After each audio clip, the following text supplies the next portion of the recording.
Au début du XXIe siècle, l'évolution du genre humain atteint un tournant décisif. La sélection naturelle, processus selon lequel les plus forts, les plus intelligents et les plus rapides se reproduisent en plus grand nombre, théorie qui a longtemps fait appel aux instincts les plus nobles de l'homme, céda peu à peu la place à de nouvelles icônes. À l'époque, les romans de science-fiction prophétisaient un futur plus civilisé où les terriens seraient de plus en plus intelligents. Mais plus le temps passait et plus la tendance semblait s'inverser pour aboutir à l'abrutissement de notre espèce. Comment en étions-nous arrivés là? L'évolution ne gratifie pas nécessairement l'intelligence. En l'absence de prédateurs au sein du troupeau, c'est la surproductivité de certaines classes qui fut récompensée, laissant les plus intelligents espèces en voie d'extinction sur le bord du chemin. Avoir des enfants, c'est une décision importante, on en est conscient. On n'est pas tout à fait prêt. Il faut prendre son temps pour ces choses, vous comprenez? Je suis d'accord avec elle. Oh merde, tu m'as encore foutu en bloc! Fais chier! J'en ai déjà un de gamin! Je croyais que tu prenais la pilule ou un truc dans le genre! Bien sûr que non! Fais chier! J'aurais dû me taper, Brittany! Brittany? Il est hors de question d'avoir un enfant pour l'instant. Ce n'est pas possible vu la conjoncture. Ah non, ça c'est certain, ça n'aurait vraiment aucun sens. Il en a rien à branler de toi! Ouais, bah y a forcément un truc qui lui plaît chez moi! Rien à foutre de cette grosse vache! Oh putain! C'est pas moi! C'est pas moi! Eh bien, Trevor et moi, on a finalement décidé d'avoir des enfants. Et je ne veux viser personne, mais on en est au point mort. Très délicat, merci. Avant d'envisager la fécondation in vitro, je me disais que tu pourrais essayer... C'est toujours de ma faute, pas vrai? Moi, je ne manque pas de sperme. Ouais! Je vais vous brouter à tour de rôle! C'est mon fils le grand, là! Cleven est en vie, il a beaucoup de chance. Il a voulu sauter avec son jet ski d'un lac dans une piscine et il s'est empalé les testicules sur une grille en fer. Mais grâce au progrès de la recherche dans les cellules souches et à l'intervention des professeurs Kremski et Altschuler, il devrait retrouver toutes ses fonctions reproductrices. Arrêtez de me toucher la fille! Il y a peu de temps, Trevor a malheureusement succombé à une crise cardiaque pendant qu'il se masturbait afin d'obtenir du sperme pour une insémination artificielle. Mais j'ai du sperme congelé. Comme ça, dès que l'âme sœur viendra frapper à ma porte, je serai... Oui. Le phénomène se perpétua de génération en génération sans que personne ne s'en aperçoive.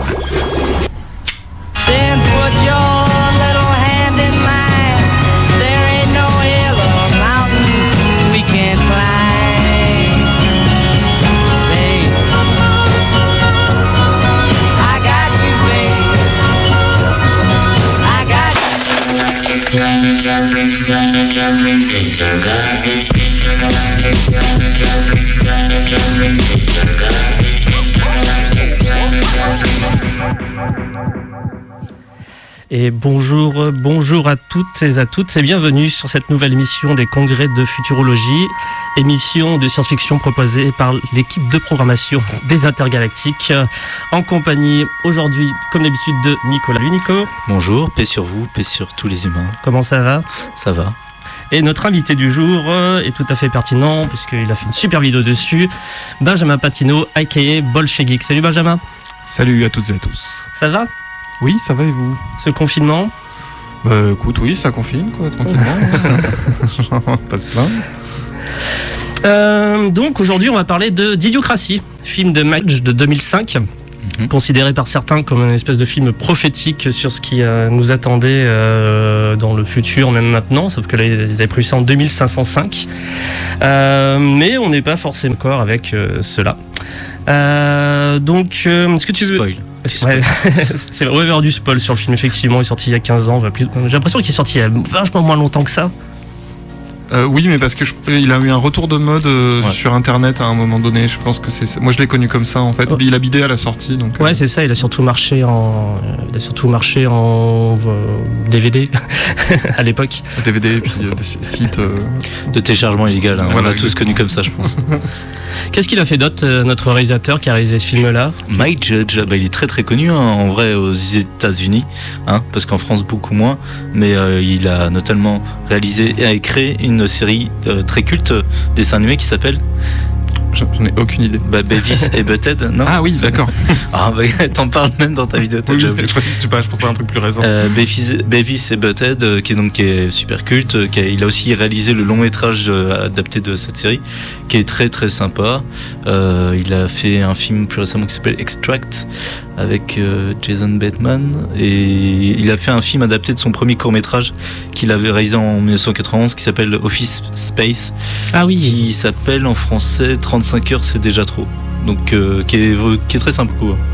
Et Beavis et Butthead qui est déjà un truc sur le crétinisme, on va dire. Ouais, ça fait partie de toute la mode un peu qu'il y a eu dans les années 80-90 où des héros idiots, on avait Will Ferrell, on avait Austin Power.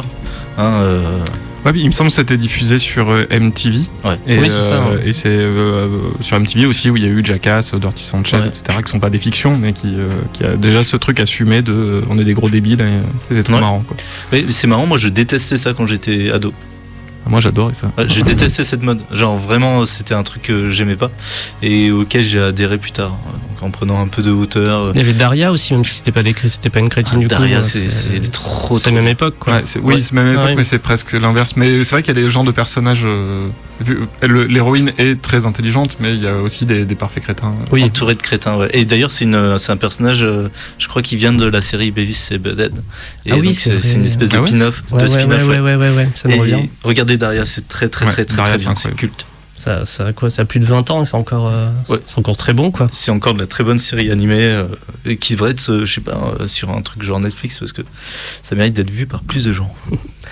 Et du coup, on a entendu donc toute l'intro, les 2 minutes d'intro d'Idiocratie. Donc de quoi parle ce film? Alors qui a envie de faire un petit Benjamin, est-ce que tu veux faire un petit résumé d'Idiocratie? Oui, enfin c'est assez simple, c'est-à-dire que c'est alors on reviendra sur cette intro, de la placer parce que c'est le pire moment du film, mais c'est le moment qui pose le plus problème. Mais en fait le principe c'est que l'humanité perd en intelligence de génération en génération jusqu'à donc je sais plus 2500 je sais plus quoi, et où du coup le niveau global est très très bas. Et en fait, du fait d'une expérience de cryogénisation, se retrouvent à cette époque 2 personnages qui ont été sélectionnés justement car ils sont extrêmement moyens pour notre époque, c'est-à-dire qu'ils sont moyens en tout, et en fait qui se retrouvent à être des génies dans le monde d'Idiocratie, enfin dans le futur, du fait du niveau global qui a baissé, et ils essayent de résoudre certains problèmes assez bêtes que les gens n'arrivent plus à résoudre. Et film qui a notamment eu, et en plus c'est presque pas innocent si ça l'est un peu, puisqu'on se décide un peu chaque semaine ce qu'on va faire la semaine suivante avec Nico. Et en 2016, élection de Trump, et donc c'est derrière ça que tu as fait une vidéo d'ailleurs, puisque tout le monde fait ça y est, on est dans Idiocratie, ça y est, on est dedans, etc. Le film était, je sais plus comment on dit. C'était prophétique. Prophétique était le mot que je cherchais. Et nous, avec les Intergalactiques, j'avais fait une petite diffusion à la MJ C'est Mon Plaisir, genre 2 jours après l'élection, j'avais diffusé dans le bar la MJ à l'arrache, etc. J'avais eu plein de monde. Non mais ça faisait plaisir de le passer, c'était cool. Il y avait eu plein de monde quoi. Et déjà j'avais vraiment fait à l'arrache en 48 heures de com quoi. Et ouais, ça avait plutôt blindé le lieu. Bon après c'est 30 personnes, faut pas exagérer non plus. Et mais oui, donc tout de suite. Et toi, suite à notamment Trump, tout le monde pensait, enfin plein de monde dit Idiocratie on est en plein dedans. Toi, tu as fait une vidéo pour revenir là-dessus, en fait. Oui, parce que c'était vraiment dans le discours courant, et d'autant que ça n'a pas été aidé par... alors, je sais pas si c'est les réalisateurs directement qui étaient impliqués là-dedans. Le scénariste, c'était Ethan Cohen, non ? Ouais, Ethan Cohen, et je sais plus exactement ce qui est impliqué là-dedans, mais ils avaient refait des spots de parodiques avec le président Camacho, qui est le président de Idiocratie, qui est joué par Terry Crews, où il faisait, c'était lié aussi au truc de Trump, et il faisait des parallèles avec ça. Et il y a déjà Ethan Cohen a déjà dit, alors c'est pas le Ethan Cohen des frères Cohen, je précise, avait dit que, je sais plus s'il parlait spécifiquement de Trump, mais il disait je pensais pas avoir fait un documentaire ou un truc comme ça. Donc ils ont aussi aidé à mettre cette idée dans la tête des gens, qu'en fait c'était ce qui est en train de se passer quoi. Ouais, ça tournait sur les réseaux, justement son tweet ou un truc comme ça. C'est même devenu une expression, j'ai l'impression. On est vraiment dans Idiocratie, c'est l'idiocratie. Il y a un truc que tu dis qui est très intéressant dans ta vidéo, que j'ai revu pour l'occasion, parce que j'ai pas vu depuis un bail. C'était toute ta partie intro sur le fait que finalement, les Américains, eux, ils ont ce recul dans leur fiction et ils arrivent à se moquer d'eux-mêmes, chose qu'on retrouve quasiment pas en fait en France. C'est vrai que quand on y réfléchit, un équivalent comme tu disais aux Simpsons, à tout ça, On n'en a pas, nous. On avait les Guignols. On avait. Oui. On a eu.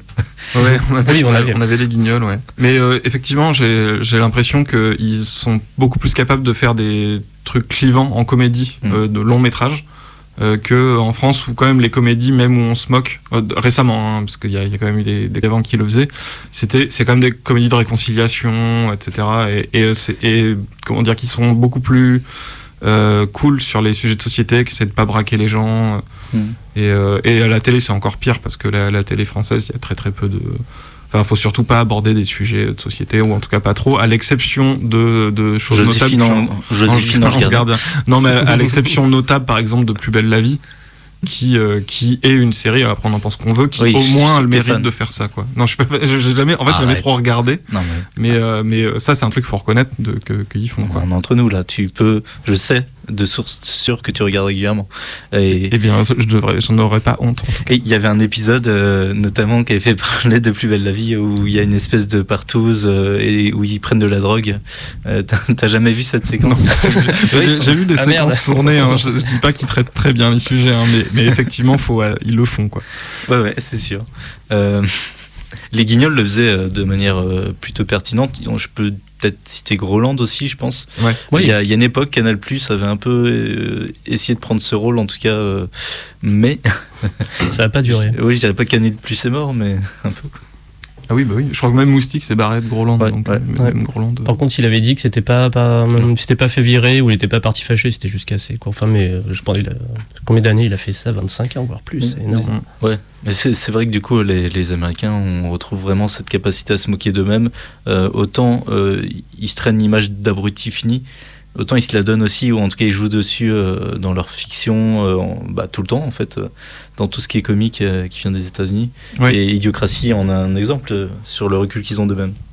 Mais après, on va en parler, je pense, sur Idiocratie, parce qu'il y a quand même un truc, il y a une spécificité, et ça, je vais moins dessus dans la vidéo, elle a quand même 4 ans, mais c'est quand même quels Américains se moquent de quels Américains, quand même. Ouais. Ce qui est un des problèmes, moi, que j'ai avec le film, en fait. Mais c'est pas... Enfin, il y a quand même un truc de critique de classe, quasiment, prix de classe, qui est... Enfin voilà, c'est pas... Ils se mettent pas forcément dans le lot quand ils disent c'est Idiocratie, et d'ailleurs, les gens qui... prennent n'importe quoi pour dire ça y est, on est dans Idiocratie, c'est vraiment les autres, c'est des cons, et c'est toujours les autres, Idiocratie, quoi. C'est un truc qu'on retrouve tout le temps en cette période de coronavirus. Ah bah oui, là tout le monde a dit tout le monde est le con de l'autre actuellement, quoi. Avec tous les... Donc on va parler maintenant du film Hold Up. Donc oui, c'est parti. Ouais. On l'avait pas prévenu et tout, c'est genre le piège, quoi. Ne donnez pas de l'attention. Non, on va pas faire ça.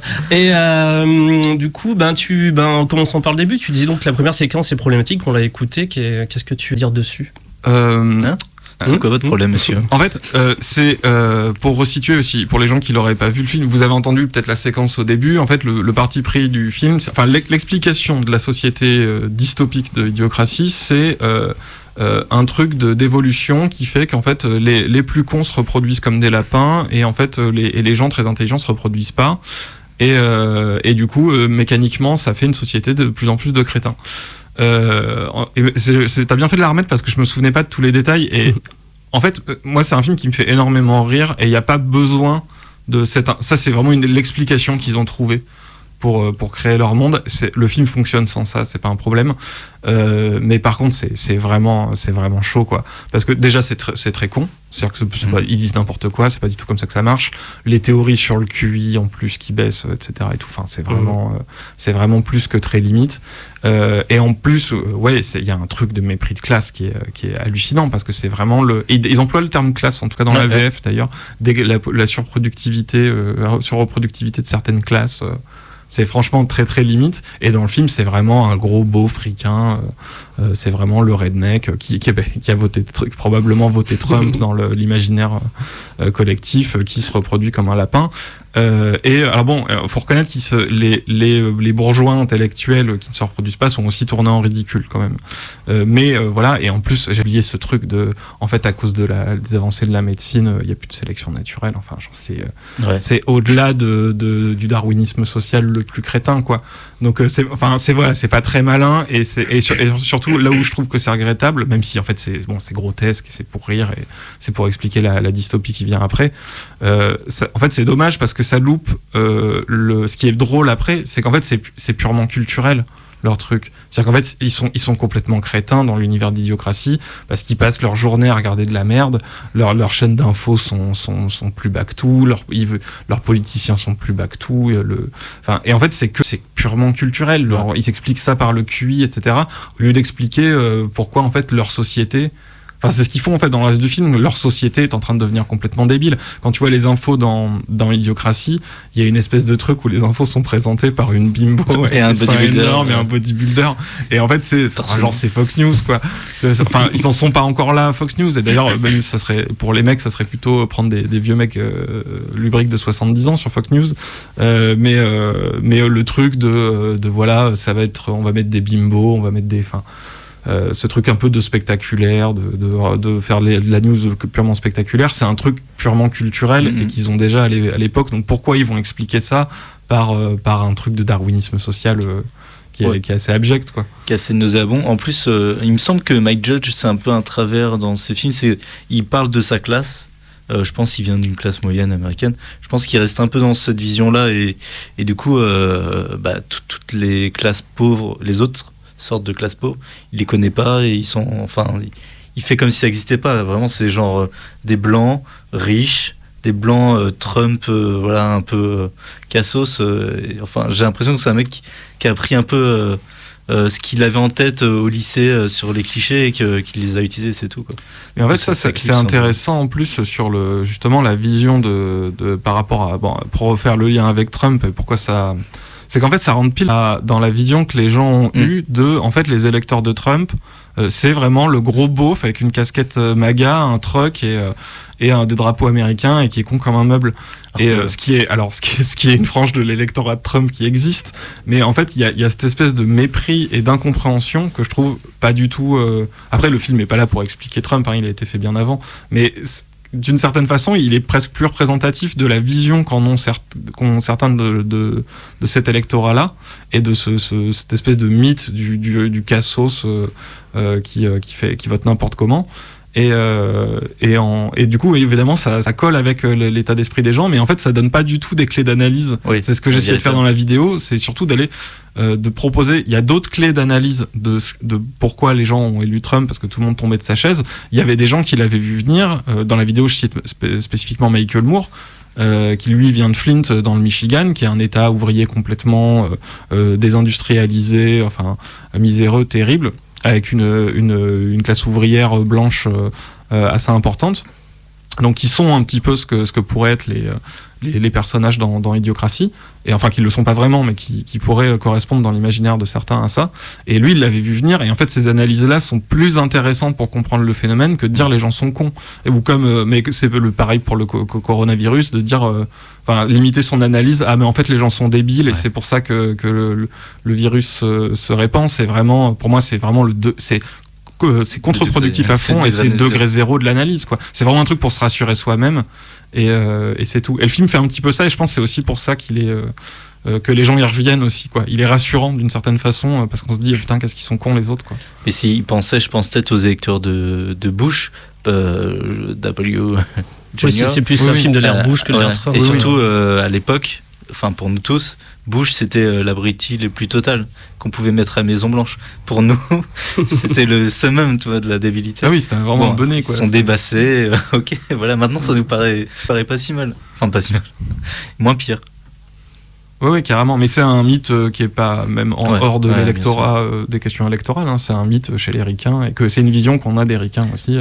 C'est vraiment un truc qui existe aussi un petit peu, mais c'est parce qu'on peut être sidéré parfois par certains trucs qu'on verrait pas en France. Là, c'est vrai que les manifs pro-Trump et tout, des fois tu vois des gens, c'est pas des foot de guerre, quoi, mais ça explique pas tout, ça fait pas le tour du sujet du tout, quoi. Pour avant de peut-être reparler du film, il y a un autre sujet que tu abordes dans ta vidéo qui est très intéressant, c'est la problématique du système de vote aux États-Unis. Effectivement, alors ces choses qu'on voit, moi sans trop l'analyser, je m'étais jamais trop fait la réflexion. C'est vrai quand tu commences à en parler dans la vidéo, oui, c'est vrai. En fait, ils font la queue. On voit des queues énormes pour cette phrase est horrible, titre pour devant les bureaux de vote. Déjà rien que ça, je veux dire, ça nous arrive pas nous faire la queue pour aller voter. Enfin, ou très rarement. Pas longtemps, ouais. Pas longtemps. Ah quoi. oui, carrément. Mais Alors, c'est un des éléments que tu cites, mais rien que ça, c'est vrai que ça découragerait plus d'un Français, je pense. Ah oui, carrément. Mais même ça décourage les Américains, en fait. Là, je sais plus à combien ils sont au final sur l'abstention sur celle-là, alors qu'il y a une participation qui est énorme. Et c'est un peu plus, je crois qu'ils sont même pas à 60%. Alors que c'est une élection historique, ils ont beaucoup de participation. C'est ce qu'ils appellent la suppression de vote. Et en fait, c'est un truc, c'est très dur dans certains endroits de voter aux États-Unis. Et non seulement, et en plus, c'est pas tout le monde. C'est-à-dire que c'est les quartiers les plus populaires, c'est souvent les quartiers noirs. Souvent les quartiers qui votent démocrate, si le gouverneur est républicain, etc. Enfin, ils peuvent arranger des trucs comme ça. Et en fait, ça décourage vraiment les gens. Il y a un truc tout bête. Pourquoi ils votent le mardi ? En fait, le fait qu'ils votent le mardi, c'est un truc qui en fait décourage les gens qui bossent. C'est en fait, ça décourage les gens des classes ouvrières, du prolétariat, etc. Qui sont en train de bosser. Et surtout, parce que ça serait comme en France, tu peux te dire, ta pause, ça va, tu prends 10 minutes, mais ils font là que 6 heures. Donc comment tu fais dans ces cas-là ? Et en fait, c'est extrêmement dur. Et bon, moi je le citais pas dans la vidéo contre le film, c'était pour donner... c'était plutôt genre, il y a quand même d'autres analyses que les gens sont complètement débiles. Et c'est pas contre le film, parce que c'est pas ce que le film prétend faire, quoi. Bien sûr, non, mais c'est vrai que c'est vraiment quelque chose d'intéressant à la lumière en plus des élections qui viennent de passer. J'ai l'impression, on se le redit à chaque fois, on se redit toujours, tiens, ils votent de cette certaine manière, etc. Donc c'est toujours réexpliqué et tout. Mais je trouve moi j'y pense moins souvent, on en parle moins souvent en tout cas qui fassent la queue, etc.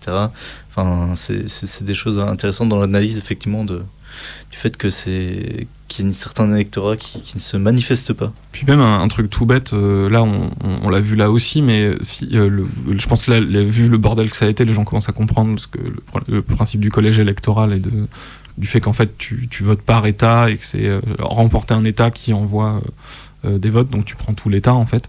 Ça fait aussi qu'il y a des gens qui votent pas tout simplement parce que ça sert à rien. C'est-à-dire que si t'es en Alaska et que tu veux voter démocrate, c'est en fait, ça sert un peu à rien en fait, à part pour dire ça va compter dans les voix globales, mais en fait ça sert à rien parce que tu sais que l'Alaska c'est giga de droite et en fait que Trump fait je sais pas combien facilement. Et à l'inverse, si t'es en Californie, même justement si t'es démocrate en Californie, enfin t'as envie de voter démocrate, tu vas moins te déplacer aussi. Parce que la Californie, c'est sûr que ça va voter démocrate. Donc en fait, ça marche dans les deux sens. C'est-à-dire, en fait, si t'es pas dans un État où il y a un enjeu, tu vas ni voter pour le gagnant, ni voter pour le perdant, parce que dans les deux cas, ça paraît servir à rien. Et ça fait baisser les scores, ça démobilise les gens énormément, quoi. C'est vrai que grâce à notre système électoral en France, ça évite qu'on élise Brutifini. Oui. Merde, ça a rien bien marché depuis le début. C'est bulletproof. Pardon. Allez, je nous mets un petit extrait. C'est parti. Cette fois, il allait agir. Dernière fois, je vous répète qu'irriguer les sols avec du brando, ça détruit les récoltes. Mais les plantes ont besoin de brando, c'est plein d'électrolytes. Attends une minute. Ce que t'es en train de dire, c'est que tu aimerais qu'on mette de la flotte sur toutes les semences. Tout à fait. De l'eau ? Comme dans les toilettes ? Non, elle ne doit pas obligatoirement venir des toilettes, mais oui, c'est ça l'idée. Mais brando, il n'y a pas mieux pour les récoltes. C'est plein d'électrolytes. D'accord, écoutez. Les plantes ne poussent pas. Alors je suis certain que le problème vient de brando. Je ne suis pas botaniste, mais ce que je sais, c'est que si vous mettez de l'eau sur une plante, elle va pousser. Moi j'ai jamais vu aucune plante pousser dans les toilettes. C'est drôle, t'es sûr que c'est pas toi le plus intelligent du monde ? Une seconde, vous voulez résoudre ce problème et je veux la grâce présidentielle. Alors pourquoi on n'essayerait pas avec de l'eau et oublier de quoi les plantes ont besoin ? Les plantes ont besoin de brando, c'est évident. Ils sont débiles. Ouais, c'est plein d'électrolytes. C'est quoi les électrolytes ? Vous le savez ou non ? C'est le produit avec lequel on fait du brando. Oui, mais pourquoi ils utilisent ça pour faire du brando ? Parce que brando est plein d'électrolytes. C'est sans faille. C'est sans faille. Et c'est le gouvernement des États-Unis à ce moment-là. Oui, c'est ça. Ils font à la Maison Blanche. J'ai un gros extrait Camacho tout à l'heure, du coup. Si on veut le passer, on peut. Oui, Camacho, ça fait toujours plaisir. T'aimes bien le goût des électrolytes, toi ? Oui, c'est très bon pour la santé. Et tu vois, c'est encore un exemple que en fait, c'est purement culturel leur truc dans le film. C'est-à-dire que là, la vanne, c'est qu'en fait, ils ont tellement ingéré de la pub qu'en fait, c'est devenu grave. C'est-à-dire qu'en fait, ils savent plus planter des trucs. C'est pas qu'ils ont un QI inférieur, c'est juste que en fait, ils répètent en fait, c'est ce qui se passerait si on écoutait tous la pub et qu'on se disait c'est super, il y a du bifidus actif, un truc que personne sait ce qu'est le bifidus actif, alors que vous l'avez tous déjà entendu.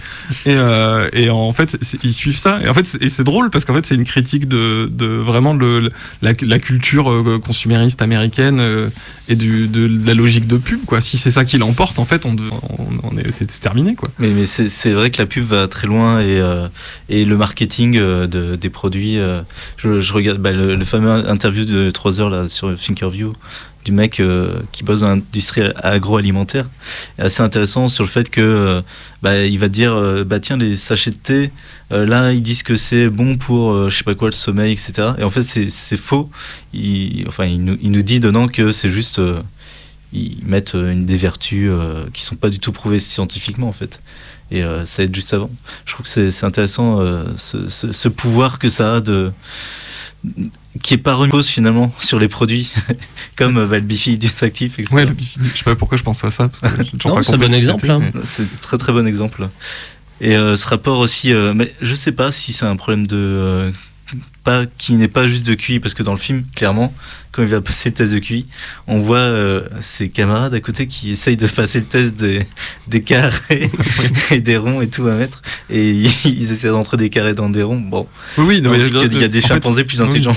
Oui, mais ils le mettent en avant comme ça, mais en fait la critique elle est plutôt intéressante sur le reste, quoi. Et c'est plus drôle surtout, parce que juste dire. Mais ça c'est un autre point que je trouve un peu hypocrite dans le film, parce que moi justement ça me fait trop rire. Genre quand tu vas mettre Camacho, je suis sûr que je vais rigoler parce que je trouve ça trop drôle, quoi. Quand Terry Crews qui fait le président, c'est vraiment drôle. En fait, il y a quand même un truc un peu hypocrite qui est que la plupart des gags du film sont absolument débiles, quoi. Et en fait, il y a un côté genre, tu sais, comme les gens qui regardent la télé-réalité, mais en disant c'est de manière ironique. Parce qu'en fait, c'est une comédie qui est drôle parce qu'elle est extrêmement con et extrêmement débile. Mais en plus, tu peux te dire, ah ouais, mais ça va. Je regarde pas vraiment un truc débile parce que justement je me moque des débiles. Alors que bon, non mais les 3/4 des vannes du film qui sont drôles, c'est justement des blagues complètement cons ou parce que c'est abusé et que c'est grotesque. C'est des blagues pipi caca à l'américaine. Enfin, c'est comme le film qui a gagné l'Oscar. Qui s'appelle Q, je crois. Où c'est un P qui. C'est un gros plan de. Oui. C'est des P les dialogues. C'est ça. Moi, le truc qui m'a fait le plus rire, en plus, c'est à toute fin, c'est quand ils font la machine voyager dans le temps, donc spoiler. Et en fait, donc c'est votre histoire. Tu vois un dinosaure avec l'Amérique et les nazis qui ont des brassards nazis, etc. Ah oui, t'as Charlie Chaplin. Ah oui, je crois que Chaplin c'est Hitler en Asie à cause du film Le Dictateur. En fait, c'est plein de petites bonnes idées comme ça. Idiocratie. Ah oui, moi c'est un film que je trouve. Enfin, je sais pas, vous on en a parlé avant, mais moi c'est un film qui me fait vraiment rire, quoi. Genre entendre les trucs, je trouve ça vraiment très très drôle, quoi. Et il y a plein de bonnes vannes, quoi. C'est vraiment excellent, quoi. Mais c'est de l'humour débile, effectivement, on est d'accord. Mais de l'humour régressif, on va dire. Ouais, régressif. C'est le terme. Et depuis, on n'a pas eu de film qui pourrait se rapprocher de ça. C'est une question que je m'étais pas posée jusqu'à maintenant. En comédie. Ouais, satirique, un peu bien. Peut-être World America, World Police, mais il n'y a rien à voir d'une certaine manière. Quel truc America, World Police, j'ai oublié le film de Team America, World Police. Il y a un côté comme ça, parce que c'est les créateurs de South Park. Après, moi, je parlais à Benjamin de l'épisode Pandémie de South Park, donc je trouve que South Park, il y a toujours un peu ce côté-là, évidemment, parce qu'il y a un peu de l'humour régressif aussi, mais un peu moins, je trouve. Après, t'as quand même Will Ferrell et les gens qui viennent du Saturday Night Live, c'est quand même courant que leur humour, en tout cas dans les longs métrages, soit basé sur le fait de jouer des gens qui sont des abrutis, quoi. T'as Moi Sénateur, c'est ça, Will Ferrell. Ron Burgundy aussi. Ron Burgundy, Ricky Bobby, Roi du circuit. Où là, en plus Ricky Bobby, c'est vraiment les beaufs. Genre, c'est gamin, il s'appelle Walker et Texas Ranger. C'est vrai que ça me fait. C'est ça, je trouve ça trop drôle. Mais il y a quand même ce truc de jouer de jouer l'Amérique crétine. Et dans Ricky Bobby, il y a Sacha Baron Cohen qui joue le français. Ouais. Alors qu'il est avec que des vannes abusées sur les Français. Évidemment. Mais qui renvoie un miroir quand même à l'américain, puisqu'en fait au moins le français il est un peu ridicule, mais il est pas parfaitement con. Et ce qui est cool dans les Will Ferrell, je trouve, c'est que ou les les mecs de Lonely Island, les trucs comme ça, c'est qu'ils jouent toujours des gens qui sont très cons, mais ils changent et ils changent facilement au final, et c'est quand même des gens assez bien, quoi. Ouais. Et il y a un peu ça dans Idiocratie, je trouve aussi, c'est que quand même ils sont très cons, mais c'est pas des gens méchants. C'est pas des gens méchants, et le personnage les prend pas tellement de haut, en fait. Il dit c'est des débiles plein de fois parce que ça l'énerve, mais le discours qu'il fait à la fin, où il se met un peu à leur niveau, mais et en fait il a quand même, c'est un peu affectueux quand même. Ça, c'est pas tant condescendant que ça au final. C'est ça, il se met un peu à leur niveau, mais en essayant de vouloir les élever, mais sans. Enfin voilà, c'est vrai que c'est pas un personnage qui est.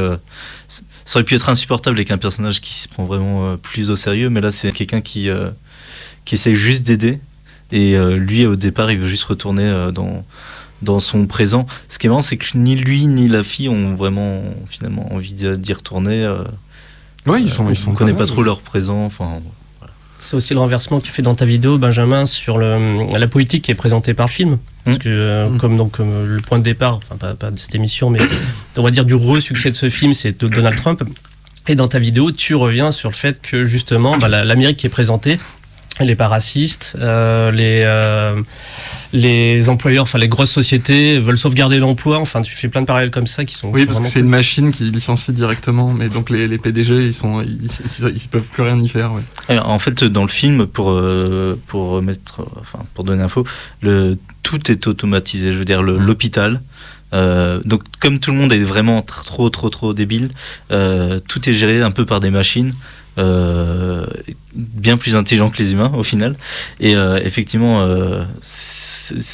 toi là t'étais parti de cette question, qu'est-ce qui est le pire entre l'Amérique d'Idiocratie et l'Amérique de Trump finalement? Oui. Ouais. Parce que oui, voilà, dans le film il n'y a pas trop en fait dans le film leur pays est mal géré parce qu'ils sont cons. Après, il y a quand même des trucs, genre il y a le distributeur qui, quand tu peux pas payer les frites que tu vas amener à tes enfants, il te dit que t'es une mauvaise mère.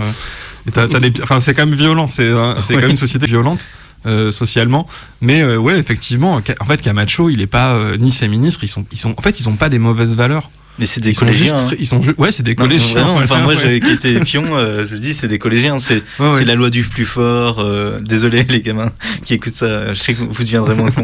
Mais voilà, c'est genre, on est guidé par nos hormones, la loi du plus fort, tout ça. Il y a un truc un peu vraiment comme ça, je trouve. Ouais, carrément. Et d'autant que, tu vois, ça me fait penser que justement la fin où justement il fait son discours et il a résolu des problèmes, etc.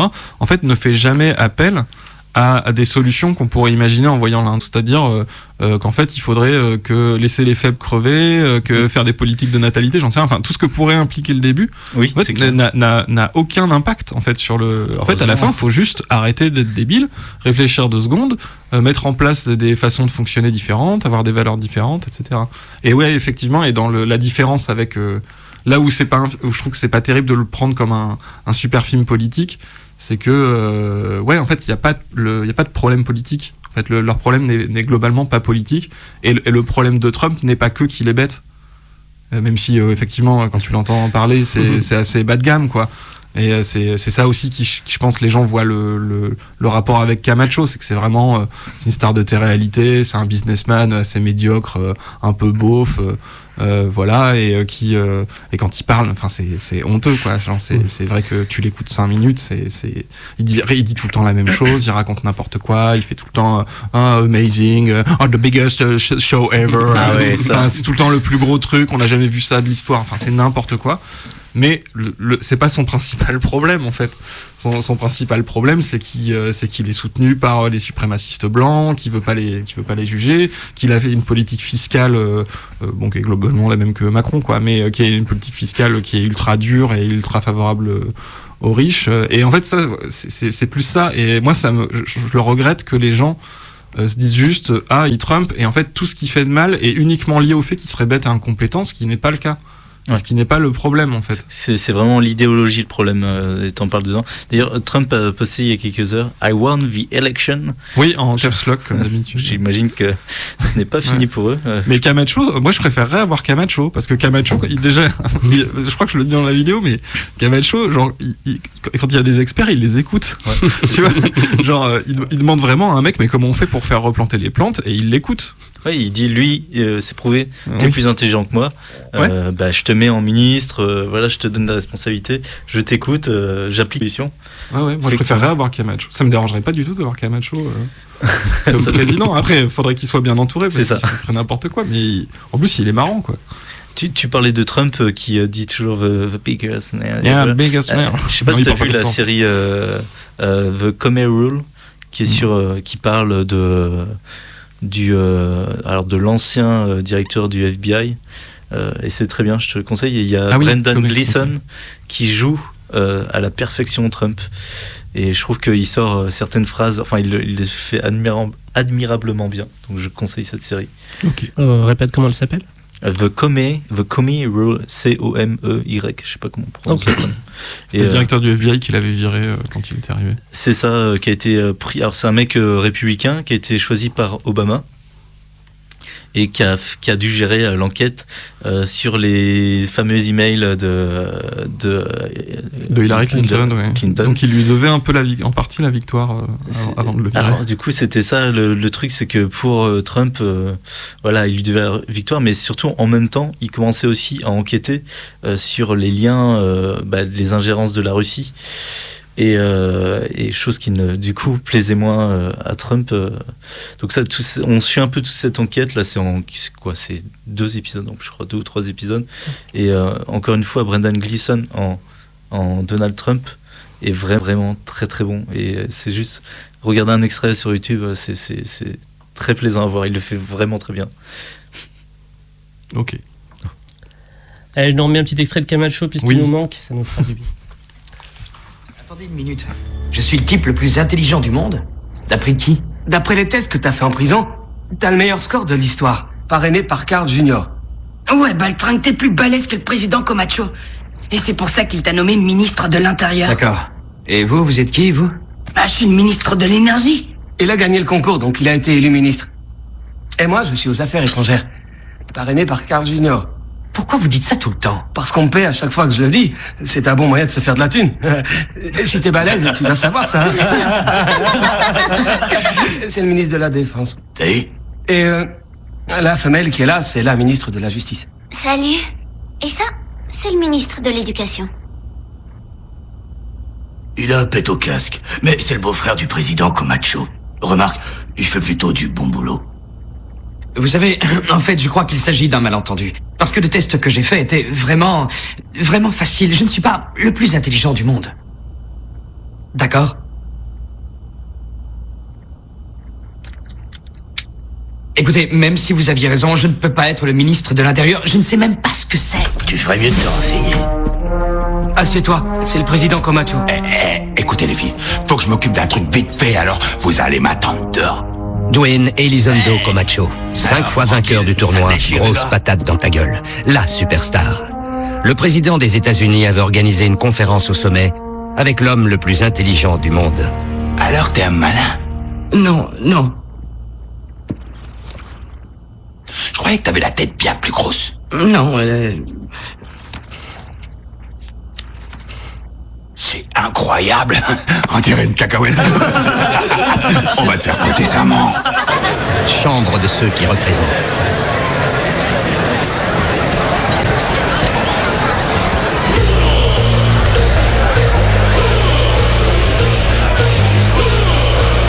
Mesdames et messieurs, le président des États-Unis, le président Camacho.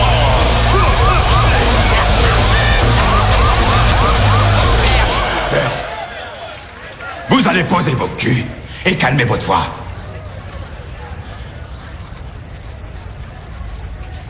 Chier. Je sais que c'est la galère en ce moment. Je sais qu'il n'y a rien à bouffer. Je sais que la météo est pourrie, qu'on va bientôt manquer de fric et de pâtes à bourriton. c'est clair.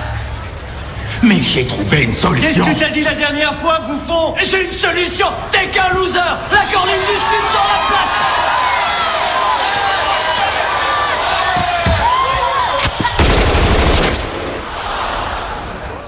Fermez vos gueules. Je suis tout à fait conscient que tout le monde a légèrement les nerfs à vif, mais écoutez-moi. J'ai un plan en 3 points qui va régler tous vos soucis. Ouais, on est avec toi, Camacho. Premièrement, on a le nouveau ministre pas sûr. Deuxièmement, il a un quotient intellectuel d'une autre planète, les gars. Et troisièmement, il va régler tous nos soucis. Je vous donne ma parole en tant que président qu'il va régler le problème de l'aridité de nos sols. Grâce à lui, on va pouvoir relancer les récoltes. Les récoltes ou les découvertes? Et c'est pas fini. Je vous donne ma parole.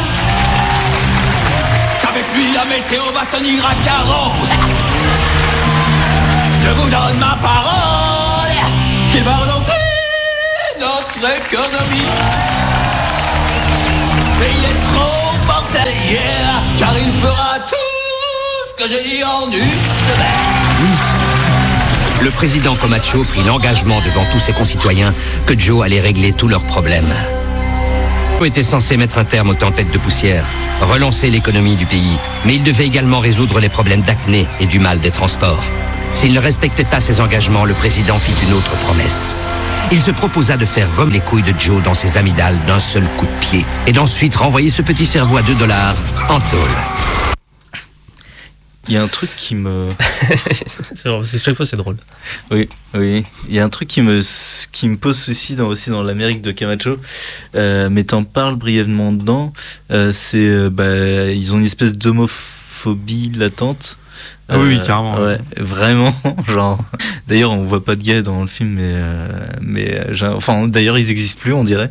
Ça fait vraiment genre, ça n'existe plus. En fait, on sait pas s'ils existent ou en fait, mais c'est juste les gens disent des insultes homophobes tout le temps. Ouais, c'est ça. Et est-ce qu'ils font le lien? C'est pas trop abordé en fait. Oui, c'est ça. Mais de toute façon, c'est une vraie question déjà avec l'utilisation des mots à caractère homophobe, genre PD et tout, qu'en font les gens dans la pratique et dans ce qu'ils entendent par là aussi. Déjà, c'est quelque chose qui existe déjà, qui me pose déjà réflexion sur tiens, est-ce que c'est parce qu'il va dire tel mot qu'il est homophobe? Pour moi, il y a un côté un peu dans pas mal de bouches, en tout cas, il y a ce côté-là déjà qui peut exister où les gens, alors même si c'est pas bien d'avoir ce genre de langage, ça s'explique souvent effectivement par le fait que ça n'a pas le sens qu'on pourrait lui donner toujours. Comme dans le film. Je me souviens plus si dans le film ils ont l'air de comprendre ce qu'ils disent, mais. Franchement, dans tout le film, ils n'ont pas l'air de comprendre ce qu'ils disent, mais en tout cas, en regardant le film, ça m'a posé question. J'ai dit quand même, voilà quoi, c'est violent. Alors, je pense à ta vidéo où je me rappelais que tu disais que, effectivement, plus de racisme, etc. Je disais, ouais, en tout cas, c'est pas le problème principal et c'est pas spécialement différent d'avant parce que pareil, t'as les flics dans le film. Il y a quelques moments où tu vois des flics intervenir et comme tous les autres dans le film, c'est vraiment des gros. Ils arrivent, ils mitraillent tout, ils tirent au lance-roquettes, ils font tomber un avion. Enfin, ils font n'importe quoi. Mais c'est pareil, c'est plus par bêtise que une politique.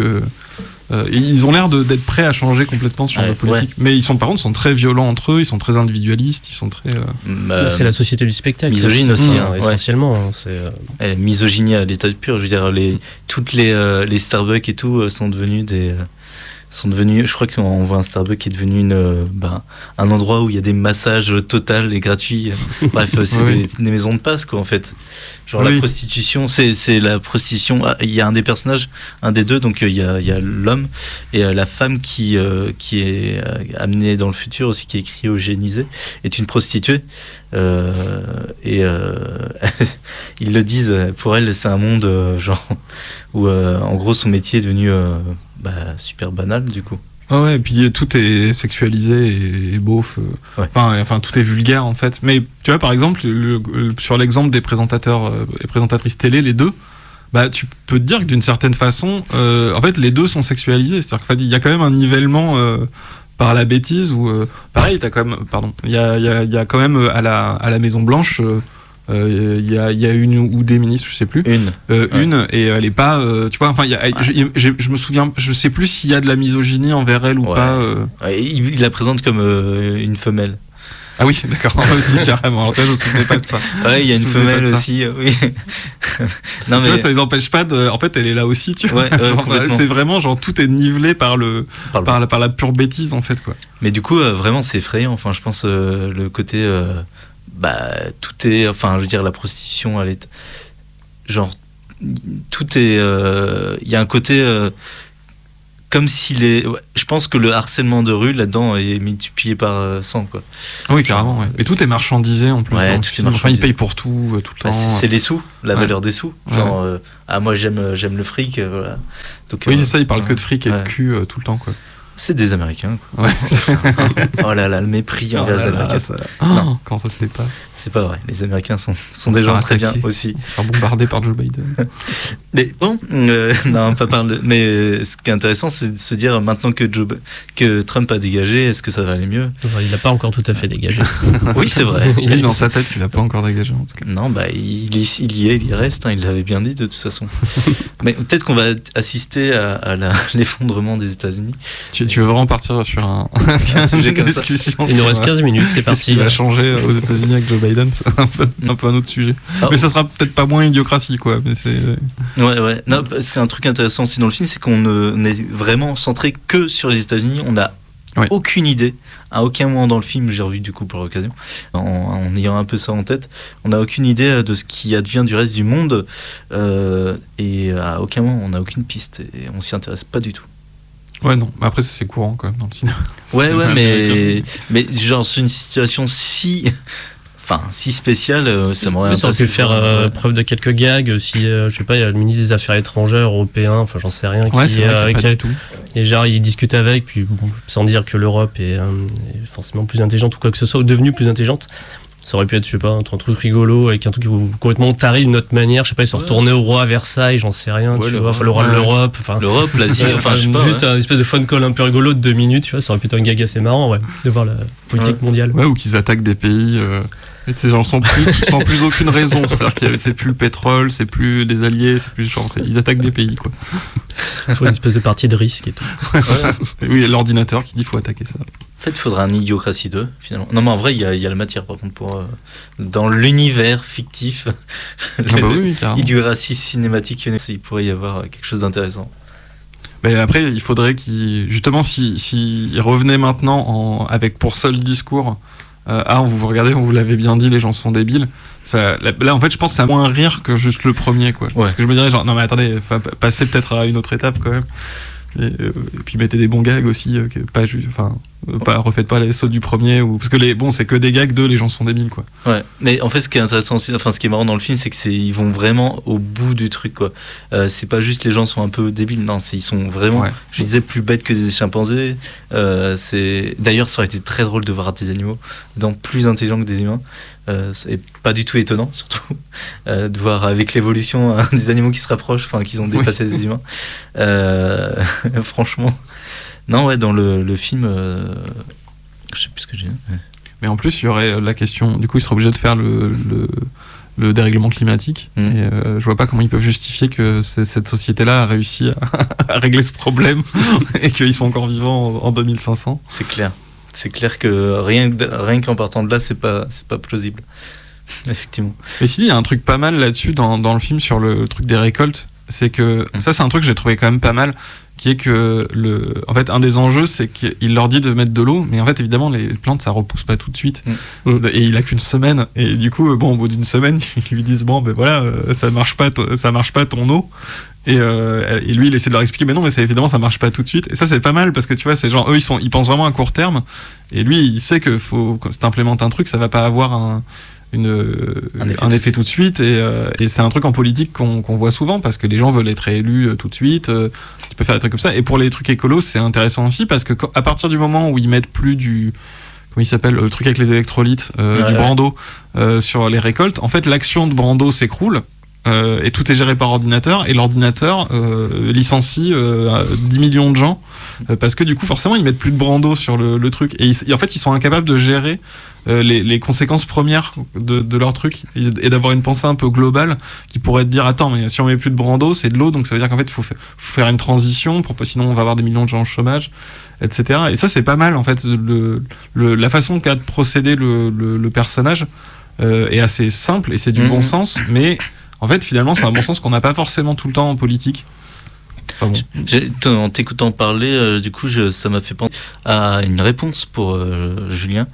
Tu demandais quel film se rapproche de Idiocratie. Ouais, si on en a eu un. Ouais, moi je pense à Wall-E. Ah oui, si, ouais. T'as raison. Ouais. Ok. Oui. Wall-E. Du coup, société où on est appauvri un peu, peut-être intellectuellement ça à savoir, mais un peu, j'ai l'impression quand même, et physiquement évidemment, et où tout est automatisé et on est complètement dépendant de ça. Je trouve qu'on retrouve ça un peu. Oui, il y a carrément de ça. Bien vu, oui, c'est vrai. J'y avais pas pensé, mais oui, c'est une forme de idiocratie. Si on recherchait un film plus satirique, c'est pour ça que Wall-E reste. Ouais, effectivement. Wall-E qui offre un futur différent où on n'est pas devenu complètement idiot, mais qui est pas beaucoup plus glorieux. Et c'est pas du tout une histoire d'intelligence dans Wall-E, même si les gens sont un peu abrutis parce qu'ils font rien de leur journée, mais ils se réveillent très vite, et tu vois qu'intellectuellement ils se stimulent, tu les stimules un peu et c'est bon quoi. C'est un peu plus réaliste du coup, effectivement, mais c'est dans un futur peut-être moins lointain. Et le problème est autre quoi. On va faire une timeline, qu'est-ce qui est plausible en temporalité. C'est une émission de science-fiction. Hein. Et Wall-E c'est censé être plusieurs générations quand même. Hein, déjà. Ouais. Oui, ça, ils ont limite oublié la Terre, quoi. Enfin, l'IA a fait en sorte que de mémoire, on fait en sorte qu'ils oubliaient la Terre. Parce qu'il y a cette notion d'évolution quand même, en fait, leur corps, c'est pas juste des gens qui sont devenus gros dans l'espace parce qu'ils passent leur temps sur une chaise. C'est vraiment, ça fait plusieurs générations, et du coup, ils ont les os tout mous, ils marchent jamais. Et les robots sont ravis d'avoir cette place de laisser dans un cocon. Enfin, c'est leur fonction. Du coup, est-ce qu'on est dans une dialectique du maître de l'esclave? mais c'est vrai que dans Idiocratie, on est. Un truc intéressant en tout cas, et qui me pose question, c'est ce rapport du coup à l'automatisation. Déjà, comment ils ont tous du travail dans un monde qui a autant de trucs automatisés. D'ailleurs, qui gère ces machines? Une autre question. Hein, on voit qu'elles sont un peu moisies, mais bon, quand même. Comment ils font quoi. Et bref, évidemment, dès qu'on creuse un peu cet univers, il tient pas debout. Hein, c'est peut-être une espèce de revenu universel. En fait, les gens ont l'impression de travailler, mais juste ils se posent dans leur sur le travail. Le sidekick là, enfin l'autochtone qui croise, qui vient l'aider, c'est un avocat. Ouais. Et enfin donc il reste forcément des métiers. En plus l'automatisation a l'air de pas trop marcher parce que quand ils vont à l'hôpital, il y a quand même beaucoup de tâches qui sont manuelles, etc. quoi. C'est pas tant automatisé que ça, c'est pas Wall-E non plus quoi. Ouais, c'est peut-être automatisé un peu pour des abrutis justement, il y a ce côté-là. Mais et finalement dans une société qui s'automatise de plus en plus de nos jours, est-ce qu'on ne risque pas de finir tous dépendants des machines ainsi? Ça c'est un vaste débat. Réponds, tu as 1 minute. Non. La réponse est non. Mais non, voilà. Je ne crois pas, non. Parce que justement les machines sont toujours... Enfin il y a toujours des humains derrière, etc. Je suis pas trop... Alors pour faire un gap que je viens de faire dans ma tête tout seul, ça me rappelle en création pour Final Fantasy, les créatures de l'esprit, film de 2000-2001 de mémoire. Et ils avaient créé ce personnage, j'ai compris du rôle de la fille en fait. Ouais. Donc il était censé être un personnage qui pouvait être réutilisé par des studios dans d'autres films. C'était un peu le projet, tu vois, de créer le premier acteur virtuel. Et c'est un peu, quand ils pensent comme ça, c'est chouette sur le papier d'avoir une espèce de être virtuel qu'on fait venir, qu'on fait jouer un peu comme on veut, ce qu'on veut, etc. Mais en fait, ça demande trop de boulot parce que t'as 1000 personnes qui s'occupent de l'animer. T'en as d'autres qui doivent s'occuper de faire la voix. Enfin, il faut faire de la capture motion, etc. Et donc, juste, ça fonctionnait pas. On disait, on a créé un nouvel acteur numérique, actrice numérique. Et ça va être trop bien, d'un coup on pourra juste filer une clé USB, tiens, puis non, c'est juste, mais il y a un monument de tâches qui sont demandées juste pour lui faire un bout de film, quoi. Oui, puis ça n'a pas de sens, parce que ça, en fait, ça implique aussi que tous les films aient ne serait-ce que la même technique visuelle. Sinon, il faudrait la réadapter au style, à la direction artistique. Il faut des nouvelles textures, donc ça n'a pas de sens. Entre 2000 et aujourd'hui, il n'y a plus rien à voir. Enfin, regarde les effets spéciaux de Star Wars. l'attaque des clones. Enfin, c'est les textures. Enfin, c'est les réadaptent en Blu-ray, force. Et tu regardes ceux de l'époque, on se dit c'est quand même pas mal fait. Et puis aujourd'hui, oula, c'est grossier, quoi. C'est du marketing. Je me demande si c'est pas lié au fait que pendant un moment ils mettaient Lara Croft partout, c'est-à-dire c'était devenu une personne, quoi. C'est-à-dire que t'avais des pubs avec Lara Croft, et même sur Canal+, il y avait cette animatrice sur Cléo, qui animait, etc. Sur KD2A aussi. Mais ça, c'était Canal qui était un peu en avance sur temps. C'était de l'œil du cyclone et puis de leur festival qu'ils faisaient aussi autour des images numériques. Et KD2A, où ils avaient une présentatrice, c'était un peu avec Donkey Kong et tout. C'est le moment où j'ai dû vieillir un petit peu. C'était pas une vraie présentatrice? Non, il y en a une en 3D, enfin, je sais pas. Ah ouais, je me souviens pas. Ouais, ça, je me souviens de Cléo. Moi non plus. Moi, je me souviens plus, c'était assez marquant. Puis j'étais adolescent, elle avait des formes généreuses. Enfin, oui. Bah, c'est délire Lara Croft à fond. Oui, de ouf, vraiment, quoi. Et donc, va-t-on nous remplacer dans les films? Fini cette émission. Moi, je dirais non, enfin, tout simplement. Fini cette émission sur Idiocratie, sur les gros seins de Cléo. Non, il nous reste 5 minutes pleines, on peut rattraper ça. On peut rattraper mes hormones d'adolescent. On peut le faire. Finalement. Mais il y a eu le congrès aussi qui... Ah oui, le congrès dont tire l'émission le titre de cette émission. Ouais, qui travaille un peu cette question-là aussi sur le papier. Adaptation des congrès de futurologie du congrès de futurologie de Stanislas Lem. Et c'est une très belle reprise, en tout cas c'est une très belle variation sur la thématique du livre qui a été fait par Harry Folman en 2013 de mémoire. Et il y a le film Simone de Andrew Nichols qui avec Al Pacino, qui n'est pas un excellent film, non, il est pas ouf, mais qui traite en tout cas qui travaille cette question aussi d'une actrice virtuelle auquel il peut faire jouer n'importe quel rôle, mais là c'est une actrice virtuelle, enfin on dirait vraiment elle est jouée par une vraie actrice d'ailleurs, je crois. Et les dernières Star Wars, tout simplement, en remettant Leia, etc. Puis Moff Tarkin, tous ces films de science-fiction là, etc. qui le font, qui arrivent à faire revivre des. Mais ça me rappelle, j'étais bébé moi, mais c'était France Inter, moi je devais avoir 12-13 ans, donc début des années 90. Et qui expliquait qu'en gros, on arrivait à reprendre des images de films, genre Marilyn Monroe, et qu'on avait réincrusté dans un film de manière complètement invisible. Et je me rappelle, le reportage était complètement choqué par mais on va faire quoi aux artistes, on va sortir de leur film de base pour leur faire n'importe quoi, et pourtant on était au début des années 90, quoi. Et aujourd'hui on y allait à plein but, quoi. Ouais, c'est comme moins classe, mais les pubs pour l'huile d'olive, non, c'était quoi avec Fernandel? Il y a eu, je crois, une polémique avec ça, parce qu'en gros, là, il y avait rien de numérique, c'était du détournement. Enfin, il y avait un mec qui l'imitait, qui parlait par-dessus, sauf que c'était pour faire de la pub pour, c'était quoi? C'était pas l'huile d'olive. Je sais plus ce que c'est, mais je me rappelle. Mais je vois la pub. Et en fait, c'était limite, parce que tu te dis, mais genre, Fernandel, comment ça se passe niveau droit, ça? Parce que là, c'est pour vendre un produit, quoi. En plus, c'est même pas. Dans tous les cas, c'est bizarre, quoi. C'est les héritiers, les ayants droit, les blabla.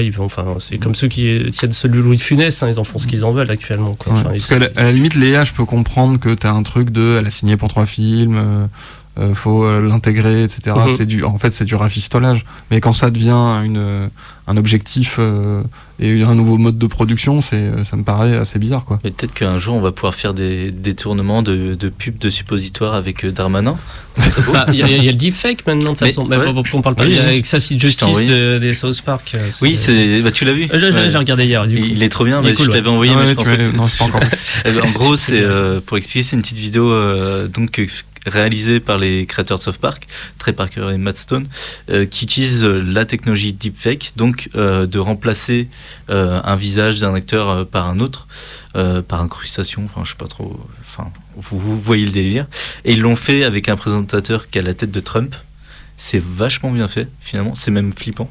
Ouais. Ça commence à devenir flippant à quel point c'est bien fait. Et il y a Al Gore après qui ils font parler Al Gore et ils disent oui, avec parce qu'en fait ils parlent de la technologie, mais ils l'utilisent directement en fait en même temps. Donc il y a Al Gore qui dit oui, maintenant on peut faire dire n'importe quoi aux gens comme vagin. Et après c'est vraiment débile. Hein. Et après il y a le Mark Zuckerberg aussi. Oui, avec ses appareils à dialyse et compagnie qui est pris dans une pub et compagnie, en mode des vieilles pubs américaines. scènes genre locales où le type ouais venez m'acheter mon truc etc. Oui alors prix machin etc. Avec Ted Zuckerberg où c'est le meilleur moment du truc quoi. Ouais, ça, c'est punchy et tout. C'est très bien foutu pour le coup. Mais je suis sûr qu'il y a des acteurs qui seraient hyper pour se dire en fait à partir de maintenant je vends juste mon image quoi. Et c'est tout. Donnez-moi de l'argent et je suis une marque. Dans BoJack Horseman ils ont qui est une série d'animation hein, mais pareil, à un moment, BoJack il arrête de faire son film tout simplement, puis il était numérisé en prévision de tout accident, genre il a arrêté parce que là il a pété un câble, et en prévision de ça ils l'ont numérisé, ils ont pas, à un moment qui était genre parti pendant des semaines, et ils ont fini le film sans lui, tranquillou quoi. Ouais, carrément. Ouais, bah, ça serait peut-être mieux si on prend Léa Seydoux, on y gagnera sûrement. Pardon. Ah, ça va être ta haine de Léa Seydoux. Je cautionne pas. C'est de la misogynie. C'est cette femme. Bon, on a fini sur des remarques sexistes misogynes. Voilà, c'est parfait. Une très belle émission sur Radio Cannes. C'est pas parce que je parle d'une femme que c'est misogyne. Non, mais ça prouve que, voilà, avant de qualifier les autres de idiocratie, il faut réfléchir sur soi-même. Quoi ? Nous aussi, on parle. Attends, on a une conclusion. Attends. Ouais, bah, continue, Benjamin. Non, c'est bon, c'était ça. Voilà, on est tous un peu dans l'idiocratie. Tu me traites d'idiot ? Non, mais je nous traite collectivement d'idiots, donc c'est bon. Non, mais par contre, ouais, sur le niveau être bienveillant, et surtout, toi, on en parlait en ce moment, etc. C'est important aussi de pouvoir avoir ce recul et de pas trop traiter tout le monde d'idiot, et d'avoir une analyse un peu plus profonde que ça, parce qu'évidemment, on entend surtout ce genre d'analyse. Ouais, mais faut faire comme le héros d'Idiocratie en fait. Il a compris ça. Hein. C'est pas. Tu vois, il se met pas. Il traite pas tout le monde d'idiot. Il essaie de résoudre des problèmes et de comprendre ce qui se passe, comment sont ces gens. C'est bon. T'as une vidéo prochainement qui sort ? Oui, normalement ce week-end, je pense. J'ai pas encore de date. Ça sera une vidéo qui s'appellera le meilleur film médiéval de tous les temps. Oh, ok, trop bien. J'adore. Donc sur la chaîne Bolchegeek. Voilà. Que si jamais, de toute façon c'est un peu partout sur les réseaux sociaux qu'on a partagé cette émission. Si vous ne connaissez pas, de toute façon Bolchegeek c'est tout attaché, on connaît. Et bien voilà qui clôt cette émission. Du coup on a traversé l'idiocratie, c'est super bien. Merci Benjamin d'avoir été avec nous. Merci à vous, avec plaisir quand vous voulez. C'était carrément cool. Monsieur Nicolas Sébastien Landé, on se retrouve la semaine prochaine pour on ne sait pas quoi encore, mais on va décider ça dans la semaine comme toujours. Si Dieu Trump le veut. Si Dieu Trump, on peut faire tout. Car il a gagné l'élection. Allez, on fait hold up, allez, on s'en fout. C'est un super truc de science-fiction. C'est bon, tout le monde l'a fait. C'est un documentaire. Bon, oui, c'est ça, en partenariat avec Convouement, allez. C'est toi qui ramasse. Eh ben, bonne soirée à tous. Bonne soirée. Et il y aura un petit Sassy de Justice pour finir ça. Oh, trop bien.